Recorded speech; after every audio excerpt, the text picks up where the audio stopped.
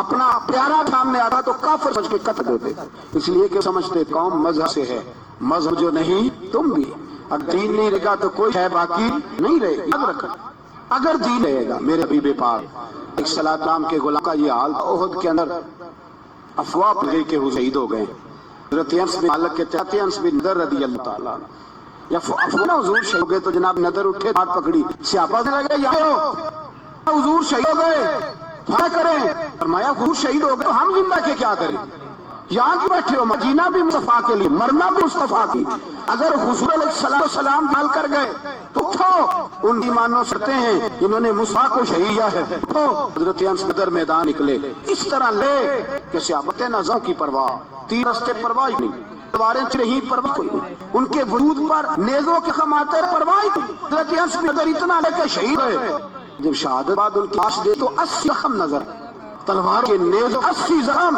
حضور لیے لوگوں نے جان دے دی، پڑھائی نہیں کی، یہاں اس مسئلے کو ہمارے ہاں لوگ سمجھ نہیں، ختم نبوت کا مسئلہ بڑا حساس ہے، ما کان محمد احد من رجالکم لیکن رسول اللہ خاتم النبیین، ہم ختم بھی نہ کسی تو اس میں بھی نبوت آیت پڑھتے ہیں، اس لیے کہ یہ بادی مسئلہ لوگوں کو بتائیں، جو مرنے والا گیا ہے دنیا سے وہ پاکی ختم نبوت اعلان کرتا گیا ہے، لوگوں کو بات بتلائیں، میرے بھی بے پاک علیہ السلام کی 1.5 سے قریب سے ہیں کہ آخری نبی میرے بعد نبی نہیں ہے، 150 کے قریب حدیثوں میں حضور نے فرمایا جگہ گا، ماں باپ نے وضاحت فرمائی کہ آخری نبی میرے بعد کوئی نبی سکتا، اور علماء نے ہے جو دعا کرے کہ میں نہیں، جس بندے نے یہ کہا کوئی دلیل کھا وہ کافر ہو گیا، وہ بھی کیوں تو سوال کی، ساس سید کا مسئلہ ہے، رسول پاک علیہ السلام کاموں نے کام دیا اس پہ کو یاد رہا، حضرت سعد بن رضی اللہ تعالیٰ عنہ کو احد کے میدان میں اتنے خم لگے کھا نہیں جاتا، بھی پاک صلی اللہ علیہ وسلم نے فرمایا کو میرے ساتھ بھی اسے پتہ کرو کہاں ہے، تو فرمائیں جب ہم آس پہنچ ان کی روح کر رہی تھی، آخری لفظ انہوں نے ادا کیے، کہنے لگے ادھر آؤ صحابہ ادھر آؤ، میری وصیت سن لو، ہم قریب گئے، ہم نے کہا شاید بچوں کے بارے میں، اولاد کے بارے میں، گھر کے بارے میں کوئی وصیت کریں گے، تو حضرت سعد بن ربیع نے وصیت فرمائی، کہنے لگے جا کے نبی پاک کے غلاموں کو میرا پیغام دے دینا، جا کے امت مسلمہ کو میرا پیغام دے دینا کہ مسلمانوں اگر تم میں سے ایک بھی زندہ ہوا اور نبی پاک کی ناموس پر کوئی حرف آیا تو پھر اللہ کی بارگاہ میں تمہارا کوئی عذر قبول نہیں کیا جائے گا، یہ میرا، یہ میدان احد میں سر سے لے کر پاؤں تک زخم لگے ہوئے ایک صحابی کا پیغام ہے امت مسلمہ کے نام۔ حضرت سعد بن ربیع رضی اللہ تعالیٰ عنہ فرمانے لگے میں مرتے وقت مسلمانوں کو پیغام دے کے جا رہا ہوں کہ اگر حضور کی عزت پر، ناموس پر، نبی پاک صلی اللہ علیہ وسلم کی ذات پر ذرا سا بھی حرف آیا اور مسلمان زندہ ہوئے، اور پھر اگر وہ سمجھیں کہ ہمیں اللہ کی بارگاہ سے معافی مل جائے گی، تو یاد رکھنا رب ہر بات معاف کرے گا، اس بات میں تمہیں اللہ معافی، اس میں تمہیں یہ پیغام دیا سعد بن ربیع نے، اور امت کو سمجھایا کہ ہر بات میں کمپرومائز کر لینا، رسول اللہ کی ذات کے بارے میں کمپرومائز نہ کرنا۔ جب سے مرزائیوں کو ان سپر کافروں کو اقلیت قرار دیا گیا ہے، اس کے بعد کسی مرزائی کی عبادت گاہ جلائی ہے مسلمانوں نے؟ بولے کبھی کسی مرزائی کے ساتھ مسلمانوں نے ظلم کیا ہے؟ بعد میں ٹھیک ہے اپنی عبادت کر رہے ہیں جس طرح بھی کر رہے ہیں، باقی اقلیتیں بھی رہیں۔ کبھی دوبارہ علماء نے یہ تحریک چلائی ہے کہ انہیں پاکستان سے نکالو، یہ کیوں بستے ہیں یہاں؟ اقلیت ہے تو رہنے دو جی، جو بے ایمان ہے، کافر ہے، اسے گھسیٹ کے دین میں کیوں لاتے ہو جب وہ آنا نہیں چاہ رہا؟ انہوں نے اس کانے بے ایمان کو نبی مانا ہوا ہے، وہ اس کو پیغمبر مانتے ہیں، کبھی ذلی نبی مانتے ہیں، کبھی بروزی نبی مانتے ہیں، پوری دنیا نیٹ ورک بنایا ہوا ہے، ہر جگہ ڈنڈورا پیٹتے پھرتے ہیں۔ وہ کہتے ہیں خاتم النبیین کا معنی یہ ہے نبی پاک کو مہرے لگانے آئے ہیں، بڑے نبی آ سکتے ہیں۔ ان کا عقیدہ یہ ہے کہ مرزا مستقل نبی نہیں تھا، وہ حضور کا سایہ بن کے آیا تھا۔ وہ معاذ اللہ جس نبی کا اللہ پاک نے ظاہری حیات میں سایہ نہیں بنایا، یہ کانا سایہ بنے گا نبی پاک کا؟ اس بے ایمان کو وہ اپنا پیشوا مانتے ہیں۔ چلو چھوڑو، جو کافر کو اپنا پیشوا مانے وہ صحیح ہوتا ہے، چلو نبی نہ بھی مانے پیشوا مانے وہ صحیح ہوتا ہے۔ اتنے پکے بے ایمانوں اور کافروں کو تم لوگوں نے گنجائش دینے کی صرف مغربی یہ جو بنانا چاہتے ہیں نا، یہ اپنے اوپر سے لیبل اتارنا چاہتے ہیں کہ نہیں جی نہیں ہم تو سب کو لے کے، وہ تو کئی دفعہ کہہ چکے ہیں جی سارے اسی کو پکارتے ہیں۔ نہ، سارے اسی کو نہیں پکارتے، اس کو اگر پکارتے ہیں تو مسلمان پکارتے ہیں، باقی اس کو صحیح پکارتے ہیں کہ جھوٹ بولتے ہیں، ملاوٹ کرتے ہیں، شرک کرتے ہیں، کفر کرتے ہیں۔ اللہ کی بارگاہ میں کفر و شرک کی کوئی معافی، یہ دنیا کو بتا چاہتے ہیں نہیں جی نہیں ہم بڑے نرم ہیں، ہم بڑے ایسے ہیں، ہم کوئی نرم نہیں، کوئی نرم نہیں، ہم نرم ہیں رحماء بینہم۔ لیکن اگر عقیدوں کو چھیڑو گے، رسول اللہ کی عزت اور ناموس اور ختم نبوت کو چھیڑو گے، اقبال کہتے ہیں ہم بڑے نرم ہیں، اتنے نرم ہیں جیسے ریشم ہوتا ہے، ہو ہلکا ہے یاراں تو برے شم کی طرح نرم، اور رزم باطل ہو تو فول ہے مومن۔ پھر ہم نرم نہیں، پھر ہمارے اندر بڑی سختی ہے، بڑی سختی۔